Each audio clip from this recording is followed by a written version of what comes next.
What's up, homie? Welcome back to another episode of GPATV. Today we'll have announcements, weather, sports, and more. And GPATV starts right now. Final time. Ready, 5, 4, 3, 2.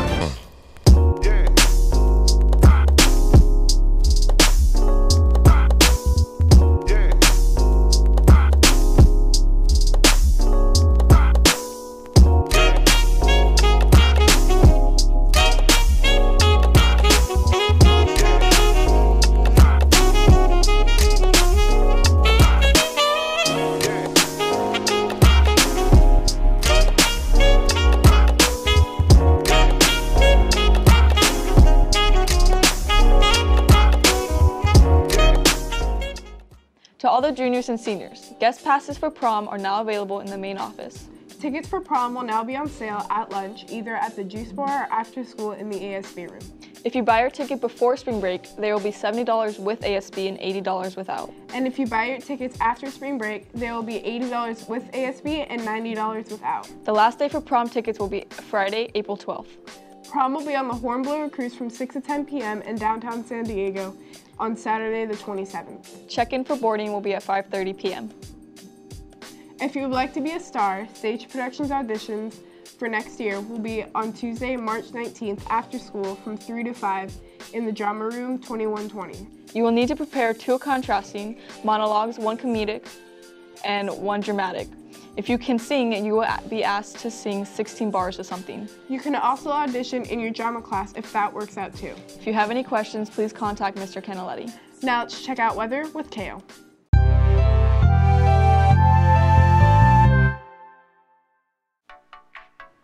Hey Guelmi, I'm Kale. It's time for the weekly weather report. For the rest of this week, it appears it's going to be sunny, with the high being a 70 and the lows being somewhere in the 50s. The last couple days, you've probably been hearing the loud booms echoing through San Diego. As I would suspect most of you to assume, this is nothing to be alarmed of, since this is only tank training for our brave troops on Camp Pendleton. Well, this has been Kale. Now back to the studio. Thanks, Kale. Attention all high schoolers interested in science. Mission Meadows is looking for 10 students to volunteer for our STEAM fair March 21st. You will be there from 4:30 to 7:30 p.m. There will be hands-on activities to enjoy and explore with your family. If you would like to participate and present a project or experiment with the students, please email Michelle Brown. Pride Club is hosting a silent auction on Friday, March 15th from 5 to 6 in the gym foyer. The auction is a fundraiser to help purchase club t-shirts for members. If you have any questions, please contact Mrs. Tran. Music Club is also hosting their 4th annual talent show in the gym on March 15th from 6 to 8:30 p.m. Tickets for students will be $4 and for adults it will be $6. Now let's take a look at sports with Griffin.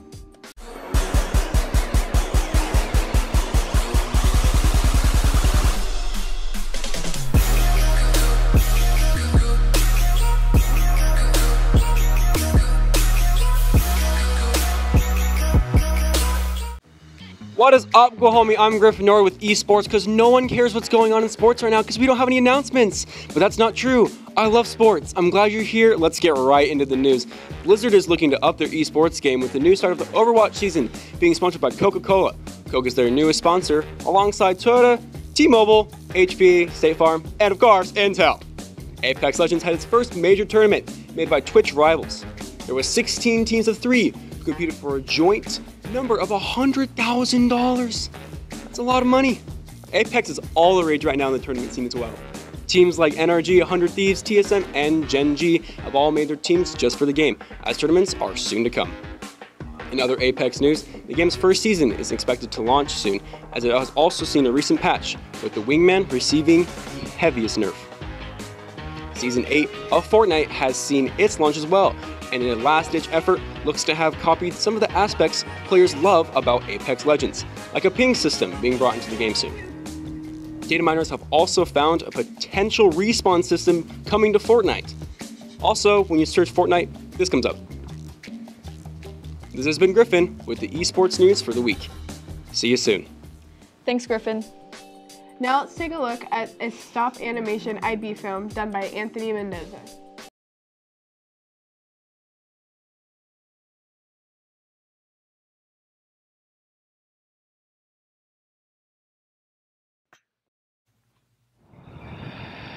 a mere mirage, for I could never reach you. An image of change stood so still in the distance.